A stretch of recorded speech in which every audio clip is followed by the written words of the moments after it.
Hello, prospective primary parents. My name is Miss Foster, and I'm the principal at Burton Ettinger.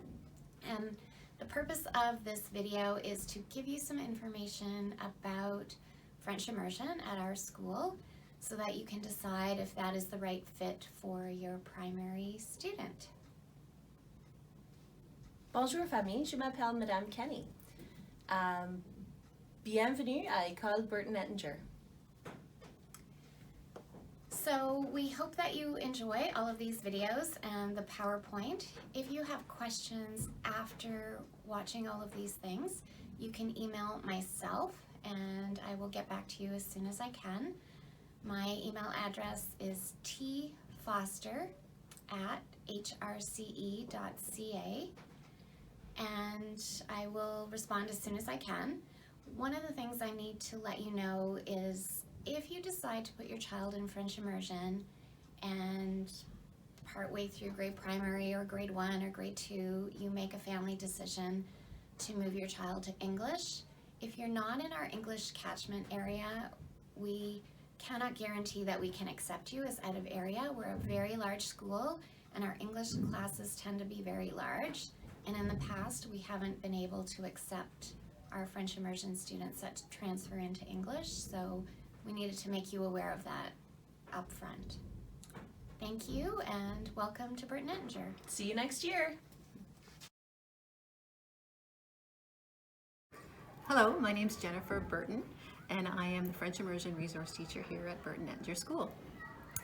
I guess my role here at the school is supporting the teachers and the students with the literacy development, math, any kind of learning challenges that the children may have.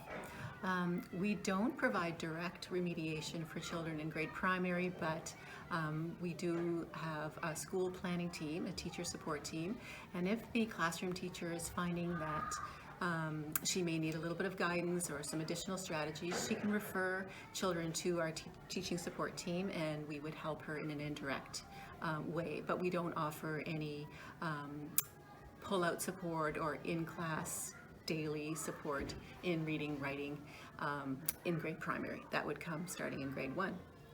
We're lucky to have a French immersion teacher here for resource because we don't have that in every school yet across the board, but it is coming. So I think what you primarily would be interested in knowing about readiness in terms of getting your kids ready for French immersion is thinking about the language of the home and the way that your children deal with language on a day-to-day basis at home. Do they understand everything that you're saying? Can they follow directions? How is it when they're speaking to you? Are they speaking in full sentences? Are they using the vocabulary that they should be using? And if you feel that their understanding and their speaking is coming along nicely in their mother tongue, then French immersion is something that they should be able to take on. So that's the first component, is their language. The second thing would be print readiness and books and orientation to writing. And that's very, very important for taking French reading on. So if your children are accustomed to being exposed to books, if you're reading books to them on a daily basis, if they're hearing about stories, if they understand that the squiggles on the page make meaning and correspond to sounds, letter sounds, words, then they'll be able to, when they're confronted with a book here in school, they'll do exactly the same thing that they do in English. The skills are transferable, so if they know how books work in English, they'll know how books work in French. They'll understand that books have a special language. Sometimes the book might start with once upon a time. We don't go around talking like that. We don't go around saying, oh, once upon a time, or all of a sudden, or off they went. So in French, we would have the same thing. We would have certain structures that they don't hear every day, but they know that that's how books work, and we use those kinds of structures in books. And then a little bit about writing as well. If the children are accustomed to seeing you write and to knowing their ABCs and knowing that those little lines mean something, same as in reading, then it'll be a natural process that they'll make the links between what the marks are on page and what the sound is that they make. And that's a very important precursor to taking on reading and writing. You may already see your children noticing environmental print. They may be able to read the McDonald's sign or the Dollarama sign. And those are all wonderful things for them to be noticing before they come. If you think about it, it's pretty complex taking on the reading. So if we said, for example, Sandra, the name Sandra, and you can start doing these kinds of things with your children's name. In Sandra, there are many sounds, there are many letters, there's one word, there are a couple of beats, there's a big letter, and then there's another tall letter, and there's some small letters. And so all of those features about the marks that we make are really important for them to know too. I think the last thing that I would say, just in terms of getting ready, is a lot of parents think that they shouldn't be reading to their children in English if they're enrolling their children in French immersion. And as I stated earlier, the skills are all transferable. So everything that they learn about the rhythm of stories, the meaning of stories, the way books go turning the pages, the text goes from left to right, you stop at a certain point, you look at the picture to make sure that what you're reading makes sense. All of those skills transfer to French. So that's very, very important, just to keep reading to your children in English. And if you have any questions about any of that, you can contact us here at the school. Thank you.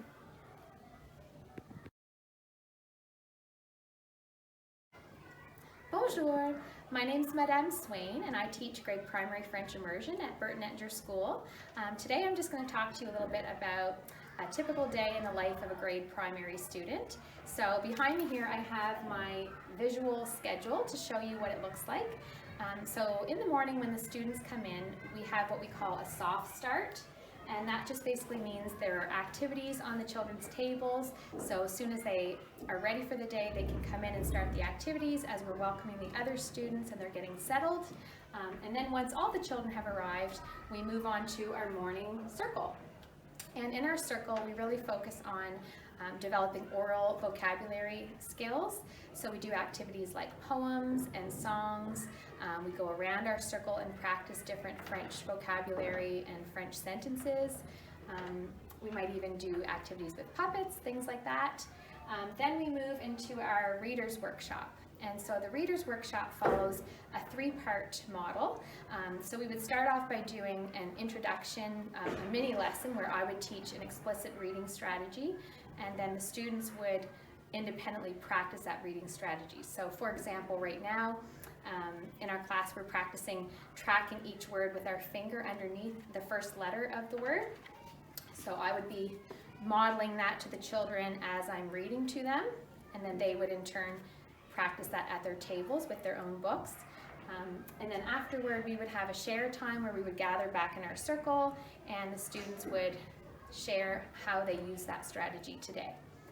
Then after our reader's workshop, we would move into writing, which also follows a three-part model where I am modeling an activity for the students, a strategy, and then they are practicing that strategy independently.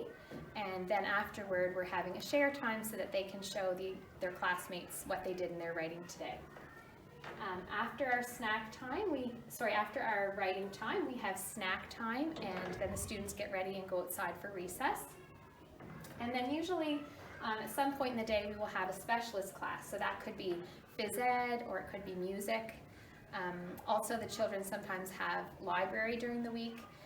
We also, at different points in the week, we have an art activity, but that's usually done in our classroom, so that could also be during this window of the day.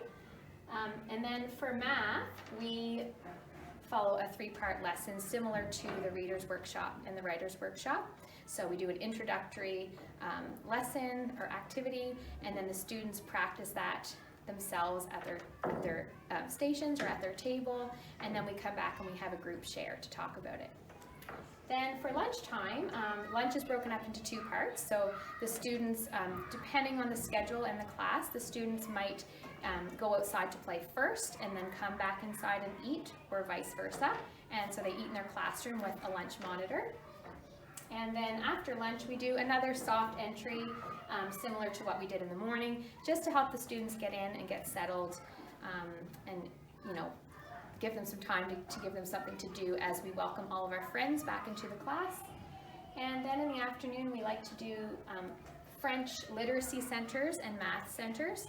So these activities could be activities about the alphabet, letters, sounds, reading activities, writing activities, math games, things like that that are practicing the different strategies and learning outcomes that we're doing in our literacy and math lessons in the morning. And so then after we do centers like that, we give the students a little bit of time to do play-based activities, play-based centers, and then they get ready for home. So that's just a typical day in the life of a primary student. And at our school, obviously this changes depending on what day of the week it is, and also who the teacher is and when they have specialist classes.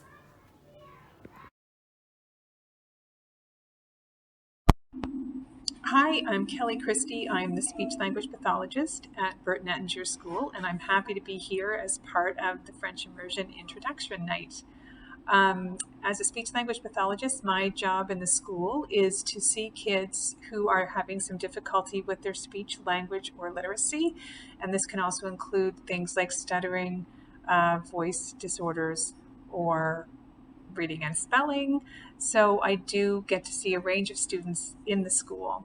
I see a student if they have been referred to the school program planning team and an official referral is made to the speech language pathologist. In terms of language development, I'm involved with students who have had struggles with learning how to speak and use language clearly. So sometimes these students are entering the French Immersion program and questions may arise as to whether they can handle learning a second language. And I'm here to reassure you that all of the research indicates that students who are beginning school who have speech or language delays can be successful in a second language program. The issues arise in that it will be a challenge, and if the child is motivated to be in a French immersion program, and if the parents are able and willing to work with the child maybe more intensely than would be a child who was on a typical development language projection, then you can still succeed in the French immersion program, but it is more work. So if you have questions around that, there are websites that we can direct you to, and certainly your French immersion teachers are a wealth of knowledge in this area. So that's it in a nutshell. If you have questions about speech and language development, milestones that should be achieved before you get to kindergarten or primary, you can always contact me through Tracy Foster, the principal, and I can send you some pamphlets and documents in regard to speech and language development. Thanks and good luck as your child enters school.